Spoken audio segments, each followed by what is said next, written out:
So first up is Arraial. Designed by Nuno, Bizarro, Sentieiro, and Paulo Soledade. Artist is Nuno Saraiva. Nuno Saraiva, and published by MEBO Games. Is that who y'all played? MEBO, but a Pandasaurus, yeah. Pandasaurus, that's the plus I think one. It's localizing. I love these plus ones on here. Okay. So Arraial is basically the name given to traditional Portuguese summer celebration during which people take to the streets, eating, drinking, having fun in the old neighborhoods that are blocked by arches, colorful balloons, popular music, and the aurora of sweet basil. It's Tetris. So theme. And I completely got that from the picture on the front of it. Yeah. Yeah. So basically, it's Tetris with a theme on it, for lack of a better description. But obviously, they can't use the word Tetris, but it is Tetris. It does some things differently, though. And I know there's a ton of Tetramino games out there. Was it Tetramino? What is it? What's the actual word? Tetramino? Ooh. Yeah. Tetramino. That's what I'm saying. We make up our own words. It's actually a word. I just don't know if it's pronounced right. Okay. Anyway, each person has basically a Tetris board in front of them, and it's going to attach to one of the four sides of the board in the middle, which has a rotating disc that you put cards on. These cards represent the different pieces of the different type of Tetris blocks that are going to fall your way. And what you're trying to do is, much like in Tetris, as pieces fall, you want to put them at the bottom and kind of organize them properly so that you complete rows. But more so in this game, you also want to complete or connect colors with another. So there's 4 different color blocks, and you want to get them connected to each other, because if you do, you actually get these visitor meeples of the celebration of whatever is going on. But basically, if you get 2 blues next to each other, you get a blue meeple. If you have the most blues connected to each other, you also get the couple meeple, which is worth 2 points. And if somebody else gets more blues than you, they'll steal that couple meeple, so that the couple meeple of each color is going to swap hands as the game goes along. On your turn, you have 3 actions that you can possibly take. And basically, the first action must be to take one of the pieces and drop it on your board. The other 2 actions that you can do is take other pieces, or you can also rotate the board in the middle. And what's neat about this is the board in the middle has 3 cards on it, 3 different pieces, and when you rotate it, it rotates all 3 pieces, but not just for you, but all the other players. Because when they drop a piece, it's according to the perspective their board has with the one in the middle. So for instance, if there is a 4 solid line, like the 4 long, the best piece in Tetris, if it's out there and it's up and down and I drop it, it's going to stand up as it goes down my board. But if George is to my left and I don't rotate anything, it's going to fall flat for him, like laying down, because the perspective is different for him than it is for me. Right. I'm 90 degrees to you. Correct. So the idea, we'll get back to the strategy afterwards. But anyway, so on your turn, you have to at least drop 1 piece. And just like Tetris, you take the piece, you assign it to where you want at the top of the board, and it just basically goes all the way down your board. When it lands, then you can shift it left or right if you would like, but you can't rotate it anymore once you take that piece, unlike in Tetris where you can rotate it as it falls. You have to do at least 1 action, which is to take a piece. The other 2 actions are optional, to either drop more pieces or to rotate the board. At the end of your turn, you're going to refill the board in the middle that has these cards with pieces on them with 3 other with up to 3 other cards, rather, because there's only 3 on the board. There's 3 on display off to the left, and then there's a deck that you're going to draw more cards from. So you'll fill up the main board with the cards that you want to put there that are on display, obviously thinking about the next player and what you might be giving them opportunities to get. And then you'll refill the cards that were on display that you took. So there's always going to be 3 on the board and 3 face up off the board that are ready to fill the gaps. Then the next player will go, they'll take their turn, etc., until the deck of cards runs out. That's the end of round 1. You'll do the same thing again. That's the end of round 2. You'll do the same thing again during round 3. The only other difference is that you must drop at least 2 pieces, but you can take up to a 3rd action if you would like. Like I said earlier, when you connect 2 pieces of the same color, they're going to give you a blue meeple, red meeple, yellow meeple, green meeple. If you have the most, it's going to give you a couple meeple.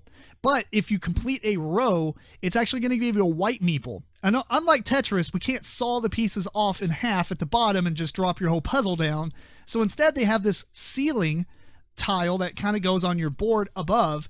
And as you complete rows, the ceiling rises. So it gives the illusion that your board is getting like Longer. yeah, because you can't just destroy the tiles and chop off a row. But you get a white meeple. And at any time during the game, and also at the end of each round, actually, at the end of each round, the ceiling will drop by 2 spaces. But during the game, if during that end of the round thing, it drops onto one of your tiles, or when you place a tile, it overlaps with your ceiling. You lose your ceiling, you lose all white meeples on it, and you can no longer gain meeples for completing rows. So it's very detrimental. Anyway, at the end of the game, after the third time you go through the deck, basically, you count up all the meeples that you have of all the different colors and the white meeples, and whoever has the most ties. Now, whoever has the most is actually the winner. But that was cynical because for some reason we had a billion ties. Anyway, Matt, did you check anything out about this one? Yes. All right, what'd you think without us talking? I mean, it looks like Tetris. It looks like Tetris. Yeah, it looks like Tetris. I mean, as far as the gameplay, I guess you'd probably actually have to play it and to get the scoring and all that. Just watching a video of how it gets played and all that. But I mean, there's a gnat in the air. I got it. It's interesting just because it does. I think it's a more like Tetris than any other game I've ever seen, though. Where a lot of times it's like, yeah, you're putting blocks, things that kind of look like Tetris pieces, but this is like got the whole like it's dropping and probably the closer feel than I've seen. So yeah, I agree.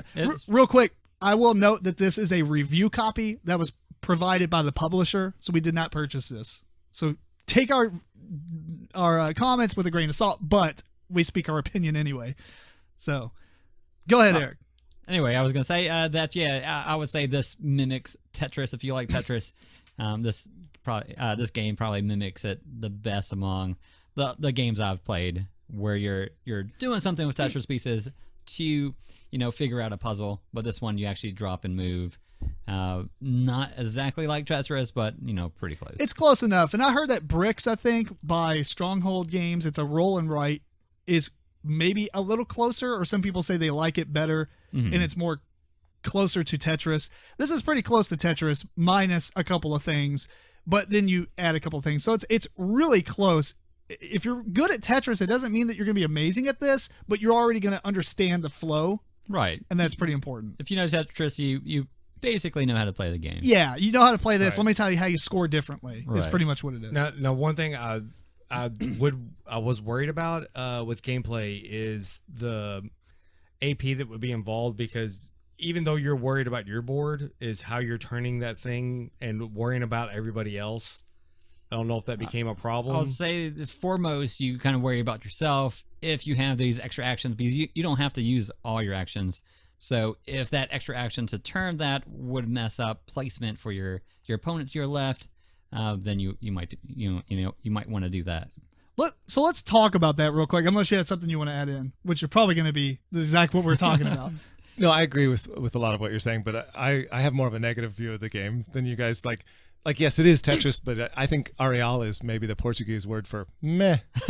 Yeah. Because the thing about Tetris is it gets faster as you go, and it's more exciting as you play. And with this, it's just the same. It's just the same. No, the only thing that would change is you have more.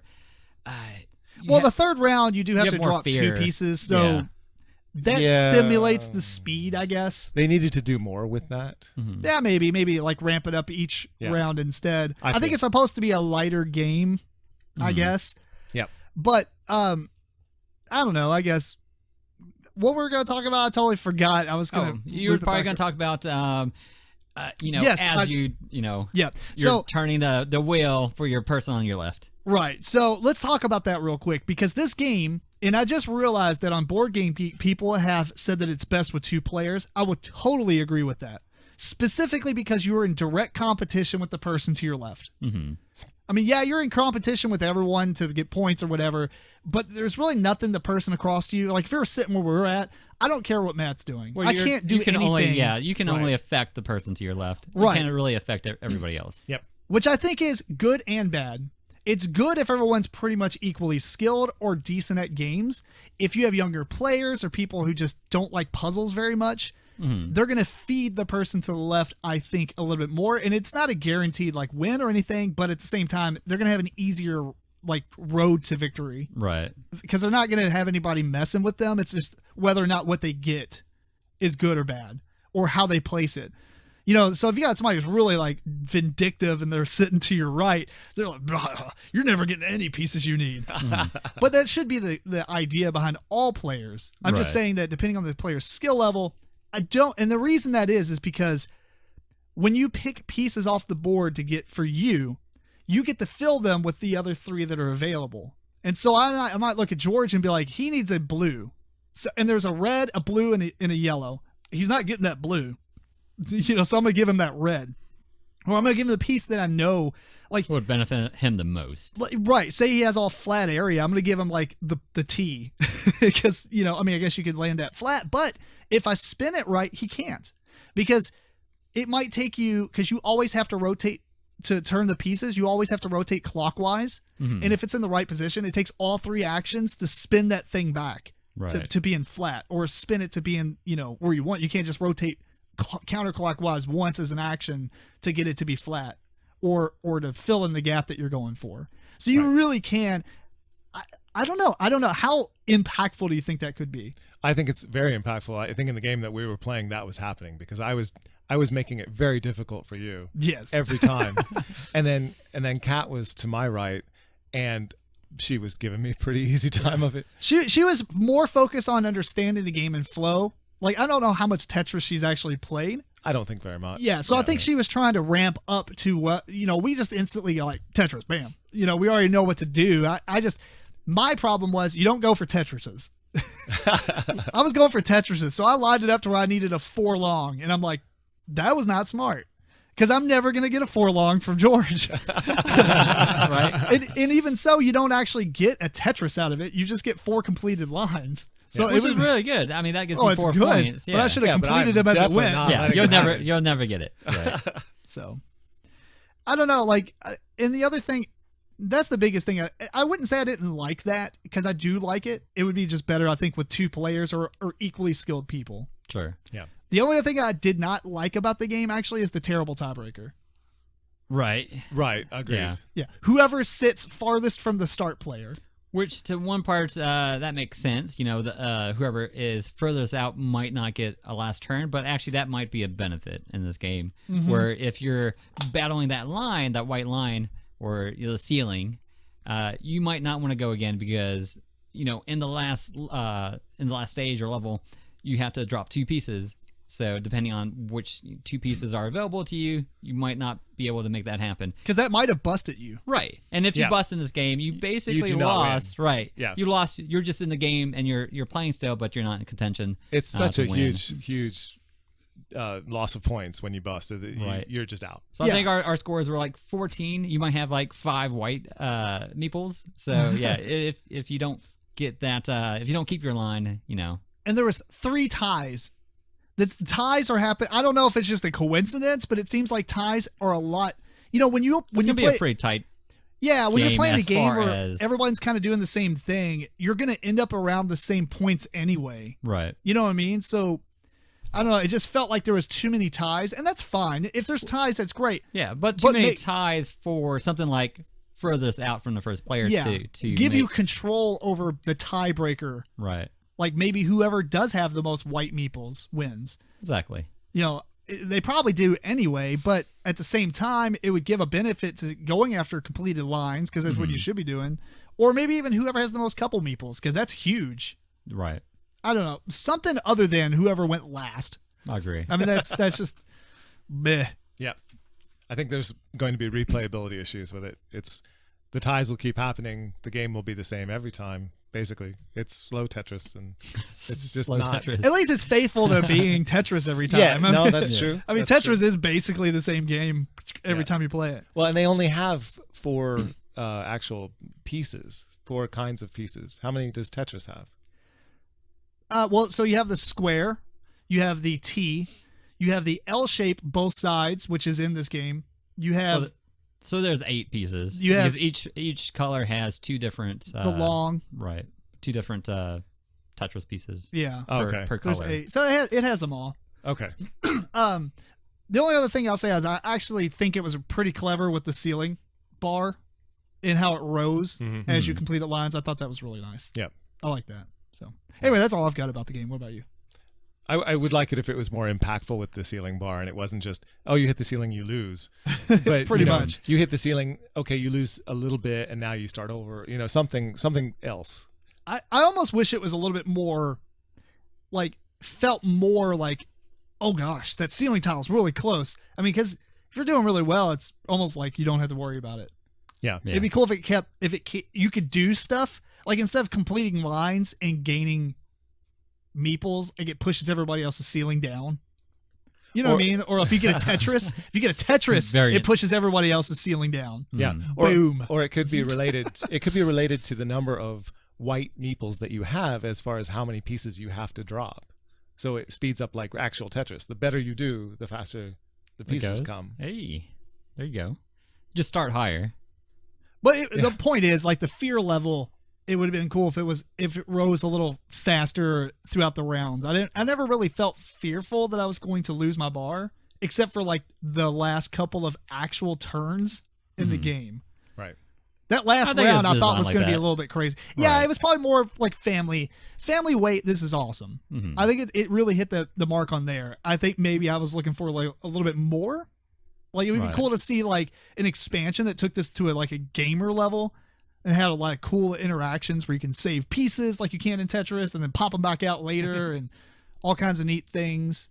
What if you could drop pieces on other people's boards, but only if you could finish a line by doing so, and then you got to steal one of their white meeples? Oh, that'd be kind of neat. That'd be different. But going back to the thing where you directly interact with the person on the left, I completely forgot to add in the optional rule I think could fix that, especially in a family setting, is instead of you getting to fill in the middle section with the pieces that are available, you just do it in whatever's next. As the cards come out, the one closest to the board gets filled in, and then the next one, rather than, oh, I'm going to pick that one back here because it's going to mess up the person next to me worse. Right. That would be cool. What do you guys think about the art? I was going to go there. The theme, art, whatever. Yeah. The theme is Non-existent? not really there. It's No. not. Nope. I didn't feel like I was at a street fair. No. The art is kind of wonky and not particularly alluring for me, but it's nice that there is art, I guess. It's, It's definitely unique. I would actually like just basic Tetris art better for myself. I hate the art. That's fair. I'm not sure. I don't know. I don't know much about publishing a abstract type game. Mm-hmm. I wonder if this sells better because it has some sort of theme and art attached to it, or if it would sell better if it was just a bunch of red blocks. And probably with better, for me anyway, slapping a different theme on it or different artwork would help it. it would be cool if it looked like Blocus, where it's like those translucent pieces, and you actually had like a 3D plastic tray instead. Oh, yeah. Basically, you were Right. maybe that's how they That's avoided the- the copyright. No, if we make it too much like Tetris, guys. Yeah.